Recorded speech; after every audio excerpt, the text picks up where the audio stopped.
కోడలు కదా మామయ్య. చెల్లెలు కూతురైతే మేని కోడలైతే ఎంత మాత్రము నా దేవుని మాత్రం మరవలేను మామయ్య. కోడలా నా మాట విన తల్లి. నువ్వేమి పరాయింటి ఆడబిడ్డ కాదు, నా చెల్లి కూతురు, నా మీన బాధ్యము, నా రక్త సంబంధము తల్లి. ఈ ఒక్క ఓలుకొండాపురి పట్టణంలో చుట్టుపక్కల 16 గ్రామాలు నేను నా పేరు విన్న మాత్రముగా గడగడ గడగడలాడిపోతురు. నా చెల్లి కూతురు, నా మేను కూడా నా మాట వినకపోతే నా గౌరవ మర్యాద ఏమేవును. కొడలా కొట్టి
చంద్రాయుధం చేతికిచ్చినాను.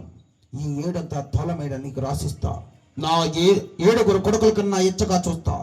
నా 6 కోడాల కన్నా అతి ప్రేమగా నేను చూస్తా. నువ్వు 7 తలాల తలమేడలో ఊగుటియాలో ఊగుతుంటే నా రోజుకొకరు కోడాలు చెప్పని నీకు ఉయ్యాలు భూమిని చెప్పేదిగాక. ఒకే ఒక్క మాట, గోవిందనే మాటలో